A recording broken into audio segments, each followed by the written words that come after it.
Okay, we are going to wing it. I kind of know where we're going. We're basically going to be on the other side of Múli. We're going to be on the other side there. Yeah, we're going here to Vitarithi. So that's where we want to go. I thought I saw a tunnel, but I also thought I saw a road. So I wonder if I can take the road and it circles back through the tunnel, because basically the circle will hit the road that I'm on now. I wonder if that is the case. So maybe up here I can either go straight or I can turn into the tunnel. All right, let's go straight. What is this gonna say? Okay, so this is just saying no snow removal and de-icing. That's fine. I don't think we're going to hit any snow. Or that big warning sign kind of changed my plan as far as wanting to take this loop on the way back. But, you know, plans change. You gotta adapt, evolve. Nietzsche. It's from a movie.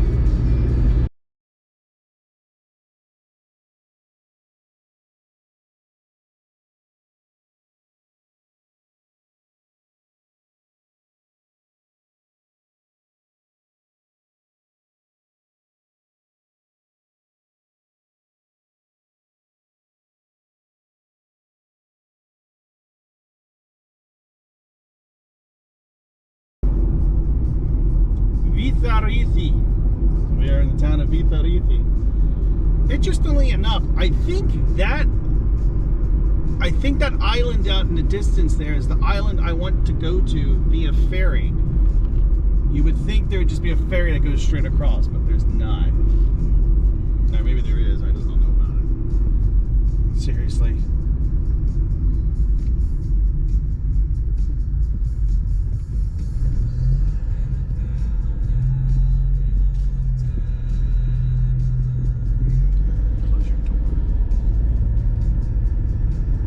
Go down to the water.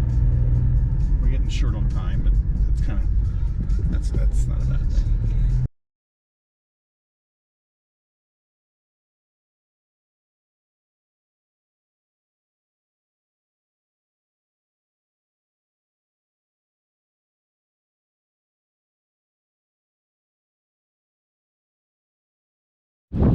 And here I am. I mean, just another beautiful day. Just a gorgeous day. Look at this. Look at this. This is ridiculous.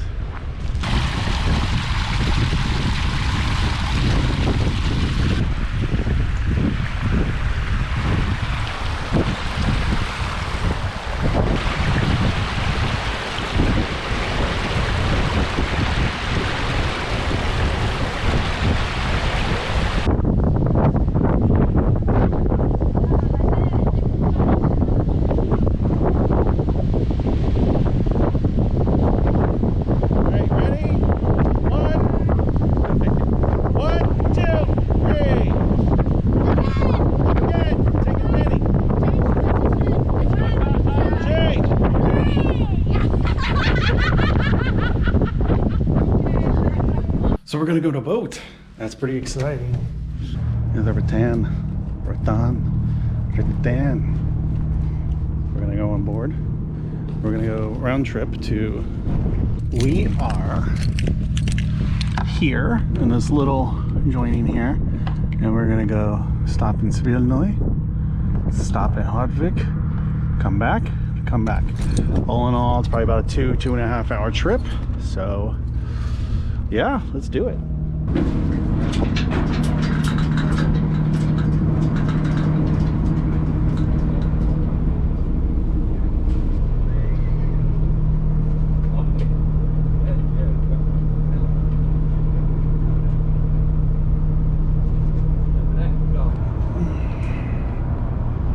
It's the lounge.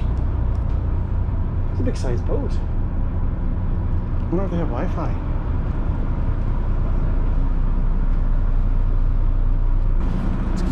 They got charge ports. Too bad I don't have a plug. There's this ferry network map, which I get to see. So we're over here, Havana Sund. We're gonna go Svinøy, Kurkla, Hartwick, and then back.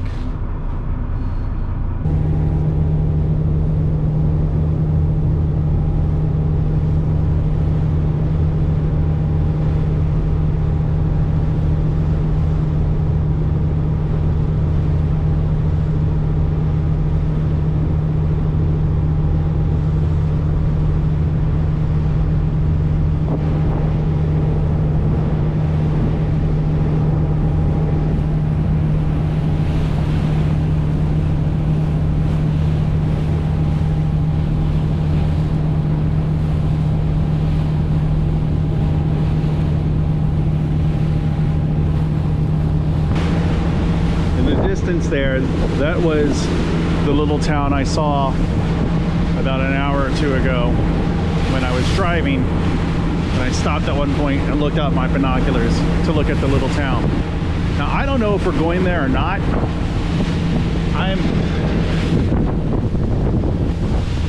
I'm not sure if that's Silnøy or Hartevik or what that is, but I guess we'll find out.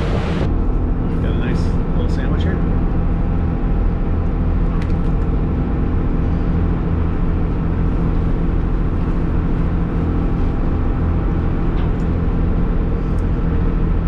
Completely hospitable. Very nice. I can't believe the hospitality of these people. It was so nice. Completely did not need to do that. But I mentioned to the captain, I wish I had eaten before I came. And he had the engineer, or one of them, somebody, make me a sandwich.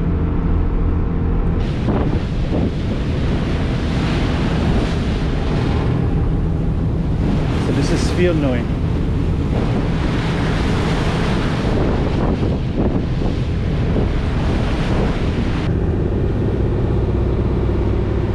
Svinøy. This is Svinøy, where we're at.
that Svinøy? Yes.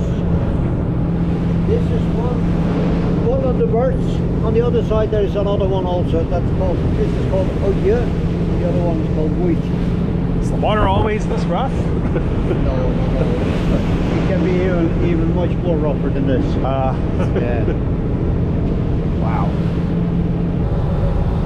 So that was just Svinøy that we went to, and we didn't even dock. We just like went right up to it, and people jumped off, and then they loaded something onto it and loaded something on. I was hoping we would like be able to get off the boat and walk around for at least 5-10 minutes, but that's not an option when the waves are just up and down, up and down.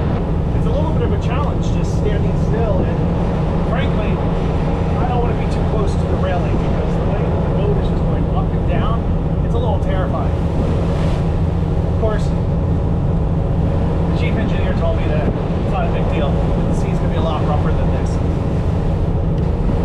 expect from a lowly old landlord like myself. It's quite amazing. I am so glad I did this.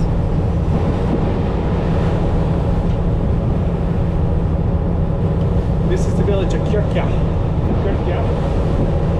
I don't know if we're going to be able to get off and walk around. We left here at Havensund.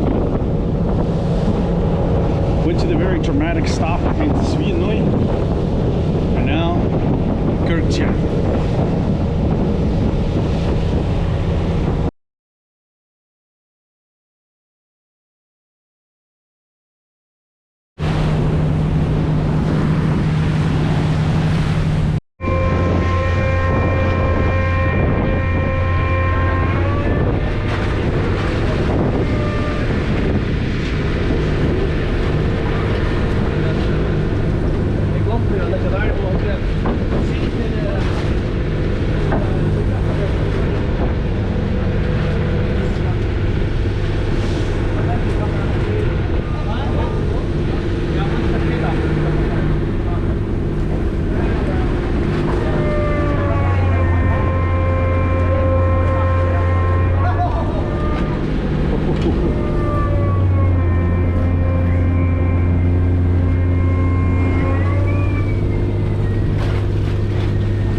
Electricity, but do they have internet? That's what I really want.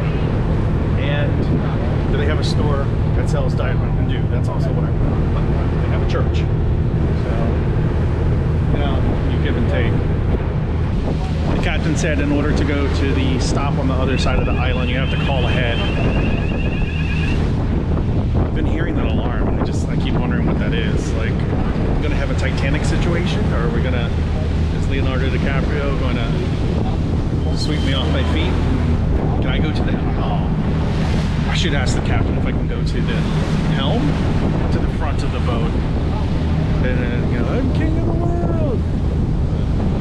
It's so cliche. The camera simply just does not do justice to the enormous size that these mountains are. They're just incredible. And the fact that there are so many of them everywhere just makes this place amazing. I kind of picture this is how New Zealand looks, but I don't know if New Zealand looks this good. Hopefully I'll find out in December, but for right now this is amazing.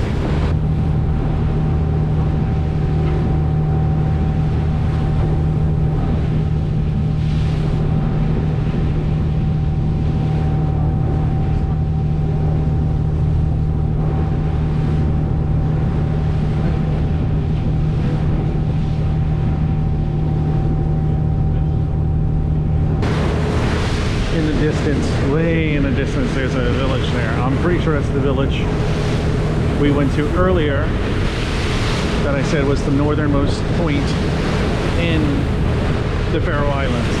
So that village, ergo that village is the northernmost village in the Faroe Islands. I'm pretty sure that's it, because then the other village we can see to the right, well, it's out of view now, but from that village you can definitely see it over there. So it's magnificent. And I believe we will be heading back through that channel over there, but first we're stopping in Svinøy again.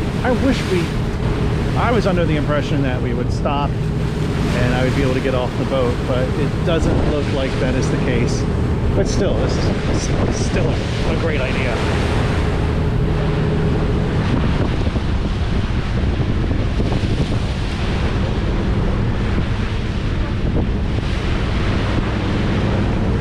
People this time.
So here we are back in Havana Sound,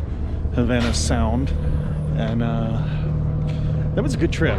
Though I will say towards the end of it, I started to feel a little bit like crap, pretty much seasick, and yeah, I started to tank out at the end there, but I'm glad I went on it regardless. Now, I don't know where we're gonna go. Well, I am back in Tórshavn. I think my day of exploring is about done. After getting off the boat and having a bit of seasickness, I just didn't feel like, I just wanted to come home. However, I did have an interesting stop on the way home. I passed through a little town right outside of Tórshavn that had a pita place, and it had shawarma. And I remembered the shawarma I had the first day I got here, and I thought, wow, shawarma, that sounds good. I go inside, and it's this really small little pizza place. They have pita bread, they have shawarma, they have all kinds of stuff.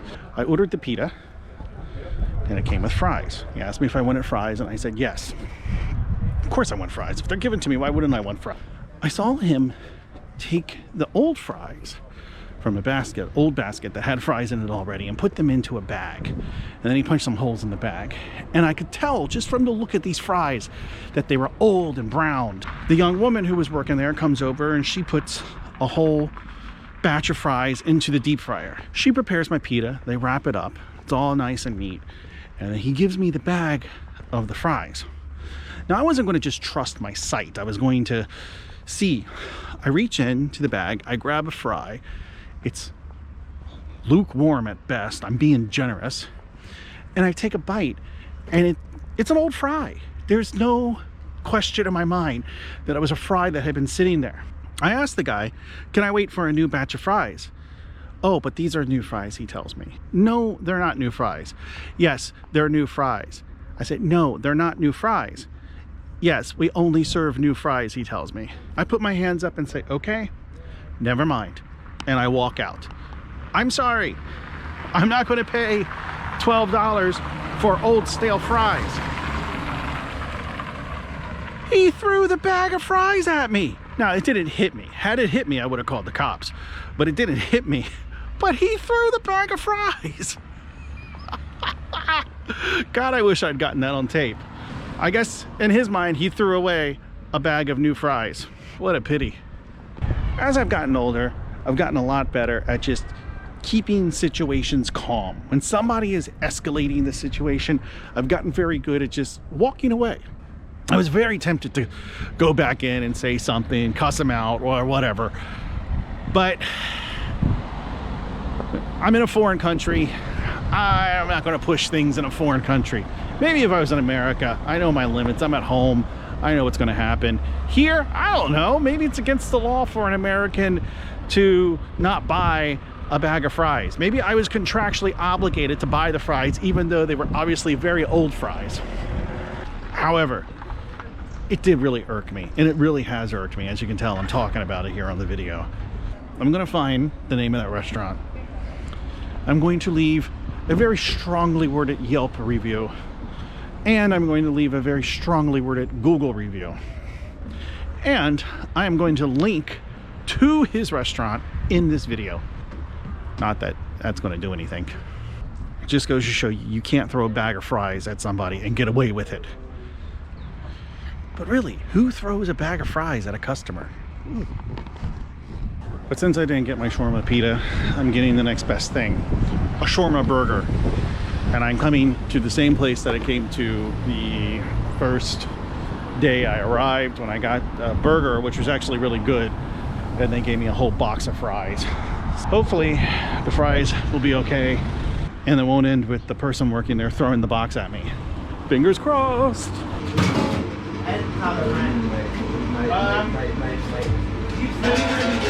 Take a little bit of this. Yeah, a little bit garlic dressing, chips. Garlic dressing? Yeah, a little bit salt, a little bit garlic dressing. Yeah. All over just on the side? Yeah, that'd be great. Okay, no, wait, I think I will just give it to you and you can put it. Oh my God, that's a ton of fries. Yeah. These fries are hot. They're hot, they're crispy, they're good. They're not soggy and cold. Who wants soggy, cold fries? He threw the fries at me. He threw the bag at me. All right, so the plan now is to take this food, go home, relax, chillax for a little bit, take my shoes off, actually put pajamas on, then maybe around 9 or 9:30, head out, get a couple of drinks. Tonight is the last night I have in the Faroe Islands to drink, and then tomorrow is my last full day here. In theory, I can sleep in if I get a little drunk. I did have a beer in Klasvik, but it was just a beer. He threw a bag of fries at me. Who does that?